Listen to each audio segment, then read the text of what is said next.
नमस्कार, आप देख रहे हैं टीवी 27 न्यूज और मैं हूं आपके साथ आर्या चतुर्वेदी। बुलेटिन की शुरुआत करेंगे इस वक्त की बड़ी खबर से। और राजस्थान चुनावी हुंकार भरेंगे सीएम योगी। तो आपको बता दें कि आज सीएम योगी राजस्थान दौरे पर हैं और यहां पर चुनावी हुंकार भरेंगे सीएम योगी आदित्यनाथ। सीकर, भरतपुर और दौसा में सीएम योगी आदित्यनाथ जनसभा करेंगे। जनसभा को संबोधित करेंगे सीएम योगी आदित्यनाथ। चुनावी बिगुल बज चुका है और सीएम योगी आदित्यनाथ आज राजस्थान के 3 जिलों के दौरे पर रहेंगे। सीकर, भरतपुर और दौसा ये वो जिले हैं जहां पर सीएम योगी आदित्यनाथ जनता को साधने की कोशिश करेंगे और यहां पर जनसभा की जाएगी। तो आपको बता दें कि सीएम योगी आदित्यनाथ आज राजस्थान दौरे पर रहेंगे। राजस्थान के 3 जिलों के दौरे पर सीएम योगी आदित्यनाथ रहेंगे। सीकर, भरतपुर और दौसा ये वो जिले हैं जहां पर सीएम योगी आदित्यनाथ जनसभा करेंगे और यहां पर जनता को साधने की कोशिश करेंगे। तो कोई कोर कसर ना रह जाए, यही वजह है कि लगातार बीजेपी के कद्दावर नेता अलग अलग राज्यों में जाकर लगातार उनके तरफ से प्रचार प्रसार किया जा रहा है, जनसभाएं की जा रही है, रोड शो की जाएगी। और इसी कड़ी में सीएम योगी आदित्यनाथ उत्तर प्रदेश के मुखिया और सीएम योगी आदित्यनाथ आज राजस्थान दौरे पर रहेंगे। यहां पर वो सीकर, भरतपुर, दौसा ये 3 जिलों हैं जहां पर सीएम योगी आदित्यनाथ जनसभाएं करेंगे, जनता से रूबरू होंगे। तो आपको बता दें कि 24 का रण तैयार है और बिगुल भी, चुनावी बिगुल बच चुका है। लगातार बीजेपी तमाम अपने दिग्गज को अलग अलग राज्यों में भेजकर चुनाव प्रचार करवा रही है और यही वजह है कि आज उत्तर प्रदेश के मुख्यमंत्री योगी आदित्यनाथ राजस्थान दौरे पर रहेंगे। राजस्थान के 3 जिले जहां पर वो जनसभाएं करेंगे। और इस वक्त की एक और बड़ी खबर, आज मुख्तार अंसारी के घर जाएंगे अखिलेश यादव। ओवैसी के बाद अखिलेश यादव मुख्तार अंसारी के घर जाएंगे। मुख्तार अंसारी के पैतृक निवास पर अखिलेश यादव जाएंगे। मुख्तार की कब्र पर भी अखिलेश यादव जाएंगे। तो आपको बता दें कि अखिलेश यादव आज गाजीपुर दौरे पर हैं। यहां पर वो मुख्तार अंसारी के परिजनों से मिलेंगे और मुख्तार अंसारी के कब्र पर भी अखिलेश यादव जाएंगे। तो आपको बता दें तमाम तैयारियां सपा कार्यकर्ताओं की तरफ से की गई है और आज सपा अध्यक्ष अखिलेश यादव गाजीपुर जाएंगे जहां पर वो मुख्तार अंसारी के परिजनों से मुलाकात करेंगे और मुख्तार अंसारी के कब्र पर भी अखिलेश यादव जाएंगे। तो आपको बता दें कि आज अखिलेश यादव मुख्तार अंसारी के घर जाएंगे, पैतृक निवास जाएंगे और वहां पर मुख्तार के परिजनों से अखिलेश यादव मुलाकात करेंगे। इससे पहले ओवैसी भी गए हुए हैं। तो ओवैसी के बाद अब अखिलेश यादव गाजीपुर जाएंगे और यहां पर वो मुख्तार अंसारी के परिजनों से मुलाकात करेंगे। उन्हें ढांढस बंधाने की कोशिश अखिलेश यादव की तरफ से की जाएगी और इसके साथ ही अखिलेश यादव मुख्तार अंसारी के कब्र पर भी जाएंगे और तमाम तैयारियां सपा के तरफ से कर ली गई हैं, कार्यकर्ताओं की तरफ से कर ली गई हैं। गाजीपुर आज अखिलेश यादव जाएंगे। और राजस्थान लोकसभा चुनाव के लिए कांग्रेस की कैंपेन कमेटी तैयार हो गई है। इसमें पूर्व मुख्यमंत्री अशोक गहलोत और पूर्व उप मुख्यमंत्री सचिन पायलट समेत 32 नेताओं के नाम शामिल हैं। कांग्रेस कैंपेन कमेटी की लिस्ट में अशोक गहलोत, सीपी जोशी, प्रताप सिंह खाचरियावास और अशोक चांदना, रफी खान, गोविंद सिंह डोटासरा जैसे नाम शामिल किए गए हैं। राजस्थान में जमीनी स्तर से शोर के बावजूद अशोक गहलोत, सचिन पायलट और जितेंद्र सिंह जैसे बड़े नेता चुनाव की दौड़ से दूर रहे हैं। जैसा कि 6 अप्रैल को टीओआई एक रिपोर्ट में कहा गया था कि बता दें कि राजस्थान के सभी 25 सीटों पर लोकसभा चुनाव को 2 चरणों में कराए जाएंगे और पहले चरण का चुनाव 19 अप्रैल को होगा। इस चरण में 12 सीटों पर चुनाव होंगे और इसमें श्रीगंगानगर, बीकानेर, चूरू, झुंझुनू, सीकर, जयपुर और जयपुर ग्रामीण के अलावा अलवर, भरतपुर और करौली, धौलपुर के 7 नागौर लोकसभा सीट पर भी मतदान होगी। इसी प्रकार दूसरे चरण में 26 अप्रैल को राज्य के बाकी 13 सीटों के लिए मतदान कराया जाएगा।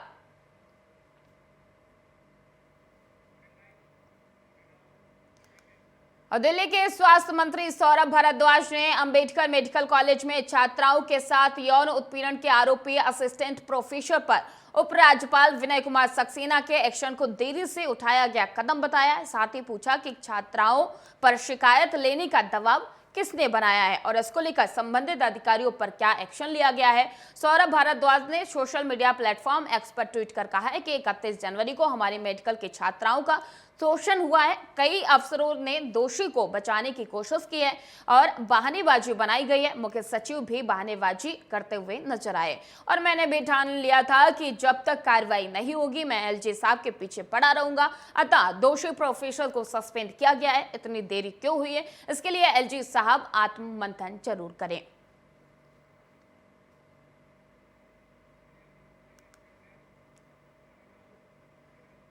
लोकसभा चुनाव 2024 के प्रथम फेज में जमुई लोकसभा के लिए 19 अप्रैल को मतदान होना है और इसी को लेकर जमुई लोकसभा से एनडीए गठबंधन में एलजेपी के प्रत्याशी सभा चिराग पासवान के बहनोई अरुण भारती अपने समर्थकों के साथ पहुंचे और आपको बता दें कि जहां पर कार्यकर्ताओं ने उनका जोरदार स्वागत किया, वही प्रत्याशी अरुण भारती ने कहा कि चिराग पासवान जी के मुद्दे को लेकर आगे बढ़ रहे हैं। जमुई में चिराग पासवान के 25 साल पहले किसी ने विकास नहीं किया है, पर जब चिराग पासवान 2014 और 2019 में सांसद बने तो उन्होंने यहाँ विकास की बहार लगाई और हम उन्हीं के अधूरे कार्यों को पूरा करने के लिए जनता से आशीर्वाद मांगने आए हैं।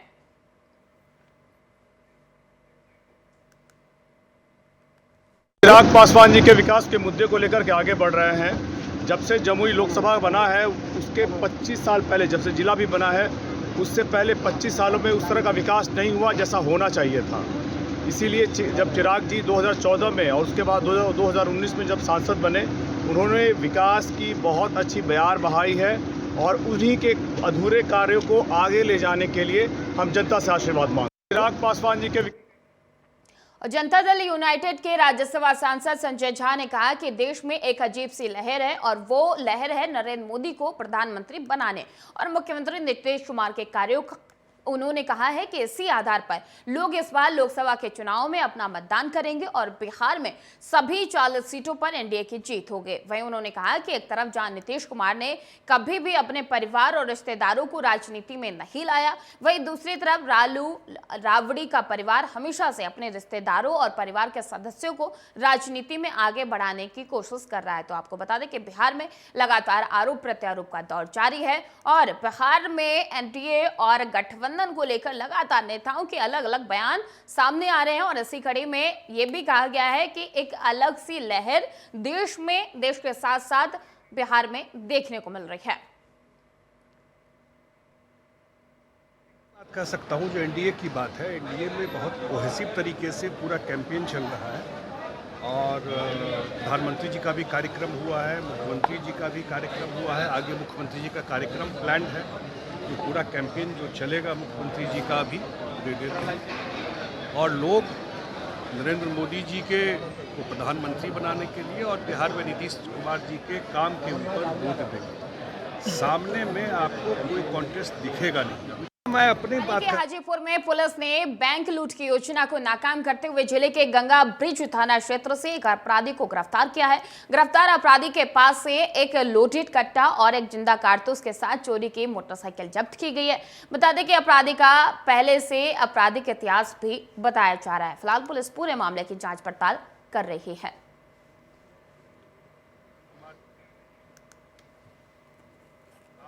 पता चला था कि कुछ अपराधियों का गैंग है जो कि बैंक लूट का प्रयास यहाँ हाजीपुर जिला में करने वाला है। तो सूचना के सत्यापन में जो डीआईयू की टीम थी उसको और गंगाब्रिज थाना अध्यक्ष को और सदर डीएसपी साहब को लगाया गया था। सत्यापन के क्रम में कुछ मैनुअल इनपुट के आधार पर हम लोग को गैंग के बारे में पता चला। गैंग के बारे में जानकारी होने पे कुछ जो गैंग थे उसमें से कुछ अपराध।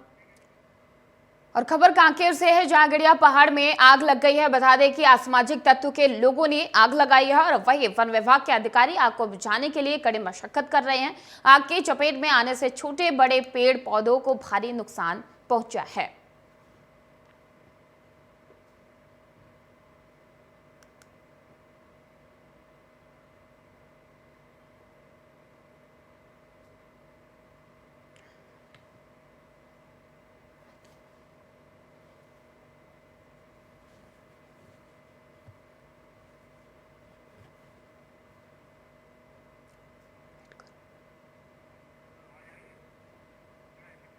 तो आपको बता दें कि पहाड़ में असामाजिक तत्वों ने आग लगाई है और जिससे छोटे बड़े पौधे जलकर खाक होते हुए नजर आ रहे हैं। हालांकि जैसे ही आग लगने की जानकारी वन विभाग और फायर ब्रिगेड को दी गई, मौके पर पहुंची तमाम टीमों ने आग पर बुझाने की कोशिश लगातार की जा रही है। लेकिन सवाल ये खड़ा हो रहा है कि आखिरकार ये आग किसने लगाई है। लगातार इस पूरे मामले की जांच पड़ताल भी की जा रही है। तो आपको बता दें कि यहाँ पर पहाड़ में आग लगाई गई थी और असामाजिक तत्वों ने ये आग लगाई है, जिसकी जांच की जा रही है। और उत्तराखंड कांग्रेस ने अपना घोषणा पत्र जारी किया है। टिहरी लोकसभा समन्वयक मंत्री प्रसाद नैथानी ने इस संबंध में पत्रवार्ता, आपको बता दें कि प्रेस कॉन्फ्रेंस की, जिसमें उन्होंने कांग्रेस की 5 न्याय 25 गारंटी की जानकारी देते हुए बताया कि सत्ता में आने पर कांग्रेस पुरानी पेंशन योजना लागू करेगी, सैनिकों को 1 रैंक 1 पेंशन दी जाएगी और अग्निवीर भर्ती को खत्म करने के साथ पूर्व की तरह यानी कि पहले की तरह फौज की भर्ती शुरू की जाएगी।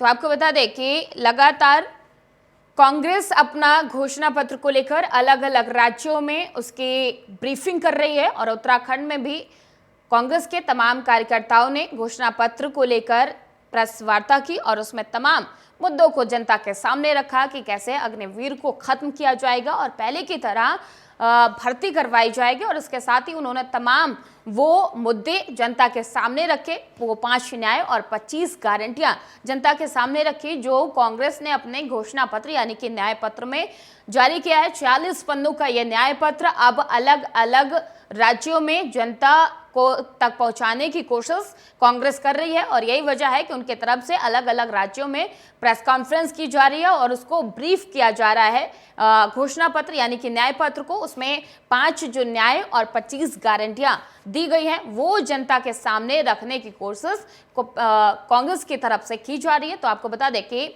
उत्तराखंड में भी एक प्रेस कॉन्फ्रेंस की गई जिसमें जो न्याय पत्र में गारंटियां हैं उसको ब्रीफ किया गया, जनता के सामने रखा गया और बताया गया कैसे अग्निवीर भर्ती को अब खत्म किया जाएगा अगर कांग्रेस की सरकार आती है और उसके बाद पहले की तरह भर्ती की जाएगी।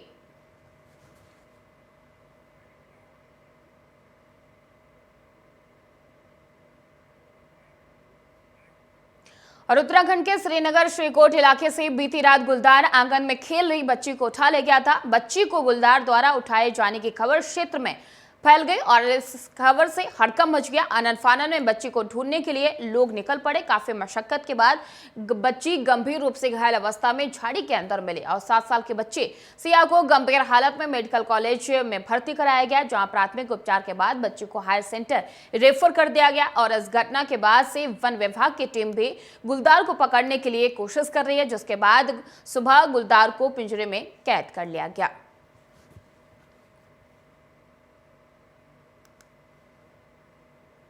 पिंजरे हैं, ये सारी व्यवस्था की थी और बहुत फॉर्चुनेटली कल रात को आज सुबह जो है गुलदार उसमें पकड़ा गया है। जो ह्यूमन वाइल्ड लाइफ कॉन्फ्लिक्ट नियमावली है उसके तहत जो गंभीर घायल जो व्यक्ति है उसको 50,000 की मुआवजा धनराशि जो है वो वितरित कर दी गई है।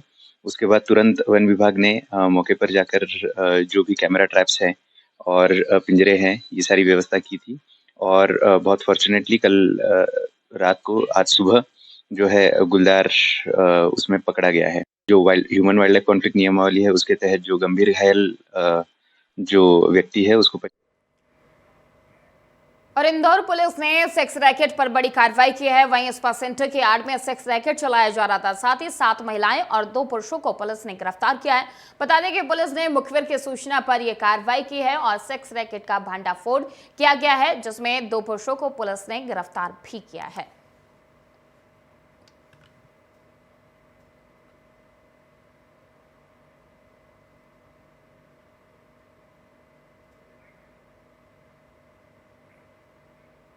व्यवस्था की थी। थाना संयोगितागंज क्षेत्र अंतर्गत उर्वशी कॉम्प्लेक्स में एक क्रिस्टल सैलून एंड स्पा नाम से एक शॉप ओपन थी, जिस पर एक मुखबिर द्वारा सूचना प्राप्त हुई कि वहां पर अनैतिक गतिविधियां का संचालन किया जाता है, जिस पर से आज एक महिला अधिकारी और थाना संयोगितागंज की टीम के द्वारा वहां पर जाके उसको चेक किया गया, तो जिस पर पाया गया कि वहाँ पे ऐसी अवैध गतिविधियाँ संचालित की जाती हैं, जिस पर से अभी 7 महिला वहाँ पे और 2 पुरुष वहाँ से पाए गए, जिसमें से कुछ रायसेन में मुख्य सड़क पर डीपी में भीषण आग लग गई और वहीं ज्यादा लोड होने के कारण डीपी में आग लग गई। साथ ही विद्युत विभाग की बड़ी लापरवाही उजागर हुई है। बता दें कि कई बार शिकायत करने के बाद भी सुधार नहीं किया गया। मौके पर पहुंची फायर ब्रिगेड ने आग पर काबू पाया है।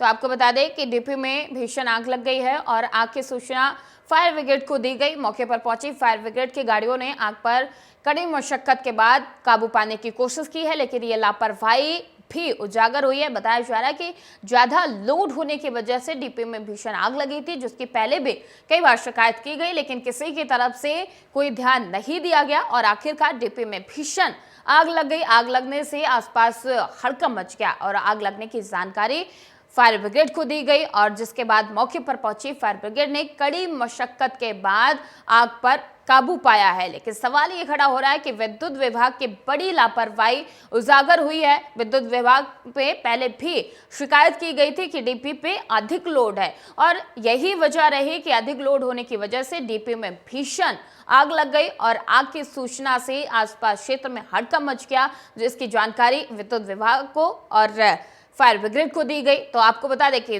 गाड़ी यहाँ मौके पर पहुंची और आग पर कड़ी मशक्कत के बाद फाइनली काबू पा लिया गया है, लेकिन विद्युत विभाग पर लापरवाही का बड़ा आरोप लगाया जा रहा है और वो लापरवाही उजागर हुई है।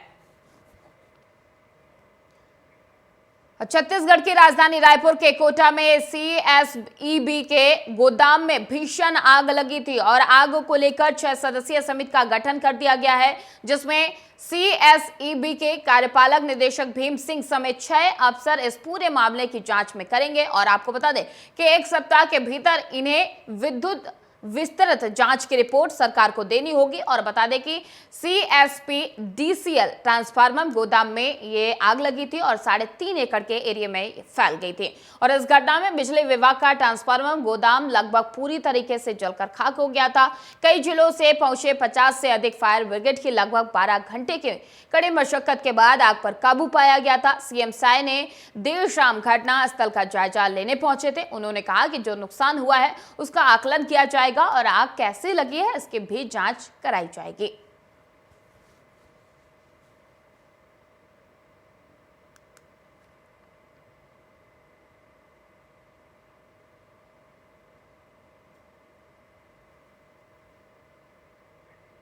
तो आपको बता दें कि अब आग को लेकर सीएसईबी ट्रांसफार्मर गोदाम में जो भीषण आग लगी थी उसको लेकर अब टीम का गठन किया गया है और अब यह टीम पूरे मामले की जांच पड़ताल करेगी। उसके बाद इस रिपोर्ट को प्रशासन को सौंपा जाएगा। दरअसल सीएम विष्णुदेव साय ने इस पूरे मामले को लेकर आदेश दिया है कि इस पूरे मामले की जांच पड़ताल की जाए कि आखिरकार ये सीएसईबी ट्रांसफार्मर गोदाम में ये आग कैसे लगी है। दरअसल जब ये आग लगी थी तो आसपास क्षेत्र में हड़कंप मच गया था और कई लाख का इसमें नुकसान बताया जा रहा है और इस पूरे मामले को लेकर सीएम ने संज्ञान लिया है। सीएम ने आदेश दिया है कि ये आग कैसे लगी है इसकी जांच की जाए और यही वजह है कि इस जांच को लिए टीम गठित की गई है और ये टीम पूरे मामले की जांच पड़ताल करेगी। उसके बाद रिपोर्ट प्रशासन को सौंपी जाएगी। रिपोर्ट के बाद पूरे मामले में कार्रवाई की जाएगी। तो आपको बता दें सीएसईबी में भीषण आग लगी थी ट्रांसफार्मर गोदाम में। देखते ही देखते आग ने विकराल रूप ले लिया था और आग लगने से आसपास के क्षेत्र में हड़कंप मच गया था। इस पूरे मामले को लेकर अब जांच पड़ताल की जाएगी।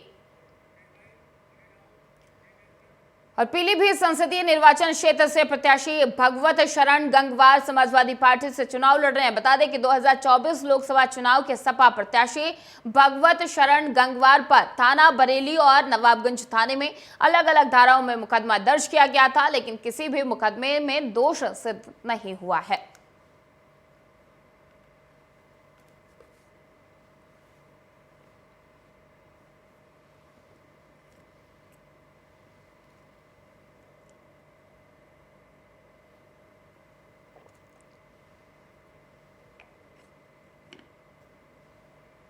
तो आपको बता दें कि पीलीभीत से सपा ने अपने प्रत्याशी का नाम की घोषणा कर दी है और भगवत शरण पीलीभीत से चुनाव लड़ रहे हैं। लेकिन कहा जा रहा है कि भगवत शरण पर 2 मामले दर्ज हैं, लेकिन अभी तक किसी मामले को लेकर दोष सिद्ध नहीं हुआ है और भगवत शरण पीलीभीत से चुनाव मैदान में उतर चुके हैं। सपा पार्टी ने पीलीभीत से भगवत शरण को चुनावी मैदान में उतारा है। तमाम तैयारियां सपा की तरफ से की जा रही है, लेकिन यह भी कहा जा रहा है कि भगवत शरण पर पहले 2 मामले दर्ज हैं, लेकिन किसी भी मामले में, किसी भी मुकदमे में अभी तक दोष सिद्ध नहीं हुआ है। पीलीभीत से जहां पर बीजेपी ने अपने प्रत्याशी का बदलाव किया है, तो वहीं दूसरी तरफ अगर सपा की बात की जाए तो सपा ने भगवत शरण को पीलीभीत से चुनावी मैदान में उतारा है। और अब इस पूरे मामले पर ये खबर सामने निकल कर आई है कि भगवत शरण गंगवार पर 2 मामले दर्ज हैं, लेकिन किसी भी मामले में अभी तक दोष सिद्ध नहीं हुआ, यानी कि उनके चुनाव लड़ने की जो रास्ता है वो क्लियर है। और यही वजह है कि सपा ने पीलीभीत से भगवत शरण गंगवार को चुनावी मैदान में उतारा है। उनके सपा प्रत्याशी हैं भगवत शरण, और भगवत शरण पर 2 मामले भी दर्ज हैं, लेकिन किसी भी मामले पर अभी तक दोष सिद्ध नहीं हुआ है। चुनावी बयार है, चुनाव को लेकर तैयारियां शुरू हो चुकी हैं। अपने अपने प्रत्याशियों के नाम की घोषणा भी लगातार की जा रही है। और फिलहाल बुलेटिन में इतना ही। देश और दुनिया की तमाम खबरों के लिए देखते रहिए TV 27 न्यूज।